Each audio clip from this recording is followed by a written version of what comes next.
한동훈 대표의 발언과 그로 인한 파장까지 알아봤는데 사실 아까 짚어주신 대로 한동훈 대표가 이 발언을 한 의도가 선거와 관련 있는 것 아니냐 할 정도로 지금 11.6 재보궐선거에 양 당이 총력전을 벌이고 있습니다. 한동훈 대표는 오늘 SNS에 이런 글도 올렸습니다. 부산 금정 관련해서 부산 금정구를 구민들과 함께 시작부터 끝까지 즐겁게 걸었다. 저희가 즐거운 마음으로 해결하겠다라는 글을 올렸는데 구장처장님, 네. 한동훈 대표 입장에서는 이 선거 정말 중요한 선거가 아닐 수가 없죠. 그렇습니다. 정치적 시험 무대가 될 가능성이 큽니다. 그것은 한동훈 정치인 한동훈의 그 운명뿐만 아니라 국민의힘에게도 굉장히 중요한 선거입니다. 22대 총선에서 워낙 큰 차이로 참패를 했기 때문에 그 이후에 치러지는 첫 선거입니다. 뭐 많지는 않습니다. 전국적으로 4개 기초단체장을 뽑는 선거입니다. 그 가운데 2군데는 호남에 있고 한 군데가 부산이고 다른 한 군데가 인천인데요. 특히 부산에서 어떤 성적을 거두느냐에 따라서 국민의힘의 운명 그리고 한동훈 대표의 정치력이 평가를 받기 때문에 한 대표로서는 부산 금정구청장 선거에 굉장히 큰 공을 들이고 있다 이렇게 볼 수 있을 것 같습니다. 장 변호사님, 이 선거가 중요하기는 민주당도 마찬가지인 것 같아요. 굉장히 중요합니다. 왜냐하면 당대표로 이제 선출이 되고 나서 일단 치러지는 첫 선거란 측면이 있고요. 민주당은 호남에서 한 석이라도 뺏게 되면 아무래도 지도부의 이 타격이, 정치적 타격이 불가피한 측면이 있습니다. 국민의힘 마찬가지로 금정 같은 경우에는 지난 총선 때 거의 10%포인트 이상으로 국민의힘이 선출됐던 그런 지역으로 알고 있습니다. 거기서 만약에 텃밭을 내주게 된다, 민주당 후보에게, 그러면 상당한 그 한동훈 지도부한테는 굉장한 타격이 갈 수밖에 없고, 저는 이런 맥락에서 독대를 재보궐 이후로 미룬 것도 어떤 한동훈 대표의 입장을 수용하기보다는 거기에 대한 또 책임과 관련한 지렛대로 활용하고자 하는 의도가 있는 게 아닌가 생각해 봅니다. 그런데 양당이 이렇게 중요하게 총력을 기울이고 있는 선거에서 강 부위원장님. 네. 김영배 의원의 발언이 지금 민주당으로서는 굉장히 곤혹스러운 지경에 처했어요. 네. 일단 결론부터 말씀드리면 김영배 의원께서 실수를 하신 거죠. 그래서 이 부분에 있어서는 저희 민주당도 인정하고 또 정말 죄송스러운 마음이고 또 여기에 맞춰서 저희가 그에 맞는 나름대로의 징계 절차를 좀 준비하고 있다. 어쨌든 이 부분에 있어서는 저희가 금정 구민들과 또 유족분들께 사과드리는 게 최선의 방법이라고 생각합니다. 예. 네, 관련해서 한동훈 대표는 부산을 찾은 자리에서 이 폐륜적 언행을 표로 심판해달라고 했습니다. 들어보겠습니다. 우리가 얼마나 그런 폐륜적인 언행에 화가 나 있는지를 표로써 보여주십시오. 김정분 의원님, 민주당에서도 잘못을 인정하고 있고 방금 들으신 대로 조치에 착수하겠다 했는데 국민의힘에서는 어떤 식으로 좀 추가 대응을 하실 예정이세요?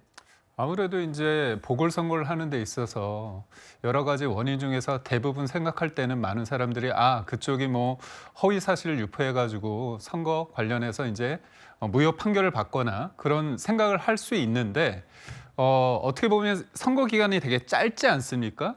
그런 가운데 민주당에서 저는 단순한 실수가 아니라 전략적으로, 왜냐하면 사람들이 워낙 바쁘다 보니까 진짜 이 선거를 왜 하는지 모르거든요. 그런데 자꾸 이제 국민의힘 쪽에서 원인을 제공한 것처럼 다른 쪽에 있는 민주당 의원이 계속 이걸 얘기한 거 아닙니까? 예. 이런 부분에 대해서 저는 단순한 실수가 아니라 사실 팩트가 중요한 게 아닌 거죠. 일종의 프레임을 잡아서 이쪽으로 끌고 가는 와중에 이 부분이 어떻게 보면 제대로 짚어진 부분이라고 생각하고요. 저는 이 부분에 대해서 이제 민주당에서는 굉장히 이 부분에 대해서 문제가 있다고 얘기를 했지만 후속 조치는 이루어지지 않고 있습니다. 사실 뭐 선거 지나면 흐지부지 될 거라고 보고 있고요. 저는 무엇보다도 이 선거에 대해서 임하는 어떤 민주당이나 아니면 조국 혁신당의 그 부분이, 이거는 물론 정치적인 의미가 있지만 무엇보다도 안타깝게도 거기에서 구청장이 열심히 일하는 과정에 어떻게 보면 과로한 측면이 있지 않습니까? 예. 그런 부분에 안타까움이 있는데, 그렇다면 일 잘하는 후보를 뽑는 게 본질적인 거 아닙니까? 근데도 불구하고 과도하게 정치적인 의미를 하면서 그렇게 하는 부분은 조금 너무 이재명 본인과 그다음에 조국 본인을 위한 선거로 이거를 이용하는 거 아닌가 그런 생각을 해봅니다. 예, 실수가 아닌 전략적인 측면이라는 이제 개인적인 생각을 말씀 주셨는데 이 부분에 대한 말씀 한번 부탁드릴까요? 아니 뭐 저희가 실수를 했기 때문에 뭐 그렇게 생각하실 수도 있는데 뭐 설마 그랬겠습니까? 왜냐하면 김영배 의원도 정치를 뭐 하루 이틀 하신 분도 아닌데 그런 어떤 얄팍한 전략으로는 선거 이길 수 없거든요. 예. 어쨌든 간에 그 부분에 있어서는 다시 한번 죄송하다는 말씀 드리고 싶습니다. 예. 네. 여권뿐 아니라 야권도 부산 금정 총력전에 나섰습니다. 조국 혁신단 조국 대표가 내일 부산을 찾는다고 SNS에 일정을 올렸어요. 보면 어제 민주당 이재명 대표 전화 받고 월요일 부산 금정구청장 선거 지원을 위해 부산을 방문하기로 했다. 민주당의 요청을 기다리고 있었다라고 글을 올렸습니다. 장 변호사님, 네. 조국 대표가 이재명 대표와 합동 유세를 하지는 않을 것 같은데 조국 대표를 대신 보낸 그런 개념일까요? 예, 조국 대표는 어쨌든 본인의 고향이 또 부산에 뿌리를 내리고 있기도 하고요. 부산 금정 지역에서는 조국 혁신당과 민주당 이 각 후보가 단일화를 이뤘기 때문에 지금까지 민주당이 요청이 없어서 일단 유세에 나서지는 않았지만 본인이 할 수 있는 한을 다 하겠다라고 이야기하고 있는 것 같습니다. 거기에 반해서 또 호남의 곡성 영광에서는 조국 혁신당이 민주당을 향해서 굉장히 또 날선 반응을 보이고 있거든요. 뭐 이런 부분과 관련해서 이른바 투트랙 전략으로 호남에선 한석이라도 정당 그 전국 정당으로 가기 위한 디딤돌을 두겠다. 그리고 부산 금정에서는 여당이 승리하지 못하도록 하겠다라는 전략을 세운 것으로 보입니다. 예. 네, 어제와 그제 이틀 동안 사전 투표가 실시됐습니다. 서울교육감 보궐선거의 사전 투표율이 8.3%에 그치면서 전체 사전 투표율도 8.98%로 집계됐네요. 그래픽 보면서 이야기를 나눠보겠습니다.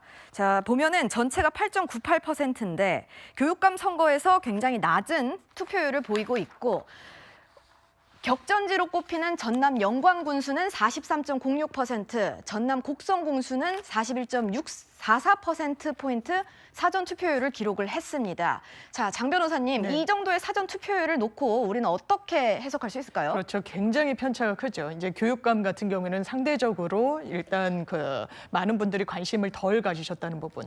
지금 전남 영광과 곡성 같은 경우에는 상당히 뜨겁습니다. 특히 일단 영광 같은 경우에는 그 진보당세도 상당히 강하거든요. 그리고 민주당이 계속해서 뭐 승리를 견인해 왔다라기보다는 무소속 민주당 이렇게 번갈아가면서 성공을 또 했던 그렇게 그 군수가 나왔던 지역이기 때문에 민주당으로서도 안심할 수만은 없는 이런 좀 딜레마가 있어서 상대적으로 상당히 뜨거운 선거가 됐고 이 부분이 뭐 미니 총선 이렇게까지 비할 바는 아니지만 그 선거 결과에 따라서는 정치판에 이제 던질 파장이 상당할 것으로 보이는 부분입니다. 방금 사전투표율 그림을 다시 한번 보여주시죠. 전남 영광군수와 전남 곡성군수는 40%가 넘는 사전투표율을 보이면서 사실상 뜨거운 분위기를 보이고 있는데 구장훈 차장님, 네. 우리가 부산 금정구청장 선거에 대해서 이렇게 여야 간 총력전을 벌인다고 얘기를 한 것에 비해서는 네. 사전투표율이 아주 높게 나타나지는 않은 모양새예요. 그렇습니다. 그만큼 여야의 어떤 그 지지층이 뭐 크게 결집했다 이렇게 보기는 좀 어려운 것 같습니다. 근데 그 이유 중에 하나가 뭐 내일 이제 조국 대표가 갔을 때 현장 분위기가 어떨지 봐야겠습니다만 야권의 선거 연대에 대해서 과연 부산 금정에 거주하시는 주민들이 뭐 뜨겁게 반응하느냐 아니면 뜨뜻 미지근하게 반응하느냐 이거에 따라서 이 투표율이 크게 달라질 수 있다고 보여집니다. 이번 그 재보궐 선거의 경우에는 기초단체장 4명이지만 1년 반 뒤에 치러지게 되는 2026년 지방선거의 전초전 성격이 약간 있습니다. 왜냐하면 여당 대 야당의 대결 구도뿐만 아니라 야당 내부에서도 민주당과 조국 혁신당이 선거 연대를 할 수도 있고 또는 따로 나갈 수도 있다는 것이 이번 공천 과정에 드러났기 때문에 그렇습니다. 야당에게 유리하다고 알려진 호남의 경우에는 각자 후보를 내서 지금 따로 뛰고 있지 않습니까? 그에 비해서 야당의 열세 지역이라고 하는 이 부산의 경우에는 선거 연합, 선거 연대를 이뤘기 때문에 이 결과에 따라서 내후년 지방선거 때 야권 선거 연대가 이루어질 수도 있고 아니면 따로 출마하는 야권 분열로 이어질 수도 있기 때문에 이번 4곳 이 재보선 선거 결과가 상당히 중요하다. 뭐 이렇게 볼 수 있을 것 같습니다. 알겠습니다. 부산 금정에는 정치권의 이목이 쏠린 만큼 저도 정치부 기자로서 부산 금정 현장을 여러 차례 갔었는데 강 위원장이 거기서 이재명 대표가 네. 정권 심판을 굉장히 강조를 하더라고요. 네. 그리고 나는 탄핵은 말한 적이 없다 네. 하면서도 네. 도중에 못하면 끌어내리는 것이 민주주의 아니냐 이런 말도 했거든요. 어떻게 보십니까? 그러니까 대의민주주의의 기본적인 원리가 잘하는 사람은 더하는 것이고 못하는 사람은 교체되는 거 아니겠습니까? 이것은 국민의힘에만 지금 여당에만 적용이 된다고 하면 잘못된 거죠. 하지만 이것은 민주당을 비롯해서 모든 정당에게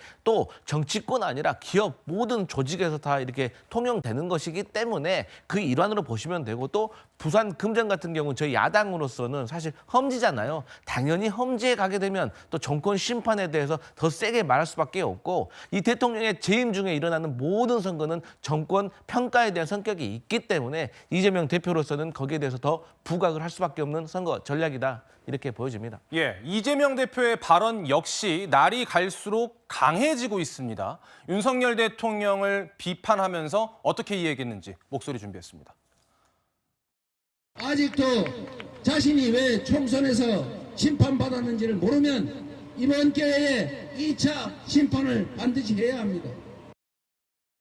여기에서 더 강해진 발언도 있습니다. 또 준비했습니다. 선장이 맨날 술 먹고 아이고 네 마음대로 해. 나 어딘지도 몰라. 지도도 볼 줄 모르고 너 옛날에 나하고 잘하는 사이였지. 그냥 항의사 해봐. 이러면 그게 항의가 되겠습니까 여러분? 네.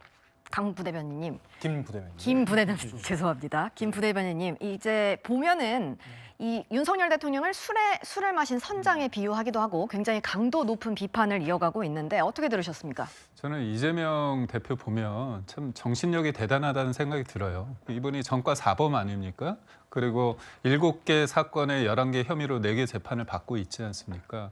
본인이 여러 가지 한 부분에 대해서 모든 게 다 그러면 대한민국 검찰의 소설로 기소돼가지고 된 게 아니지 않습니까? 그러니까 본인이 잘못한 것은 그냥 없어요. 그리고 대통령에 대해서 인신공격을 하는 거죠. 술을 맨날 마신다? 그거 봤나요? 그러니까 저는 물론 이제 그 야당 대표로서 집권 여당 대통령에 대한 비판이나 정책의 비판은 괜찮습니다. 근데 너무나 선전선동에 능하신 것 같아요. 거짓말도 계속 반복되고 그다음에 주입식으로 또 여러 번 크게 하다 보면 사람들이 믿는 경향이 있는데 국민들이 저번 총선에 대해서 심판한 거 맞습니다. 근데 그게 여당이 부족해서 매를 맞았지만 야당이 잘한다고 해서 손들어준 게 아닙니다. 그런데 22대 총선 들어서 이제까지 민생을 위해서 했습니까? 그 오로지 김건희 여사 공격에만 매몰되지 않았습니까? 그래서 이 부분에 대한 여러 가지 평가가 있을 거라 봅니다. 강 위원장님? 네.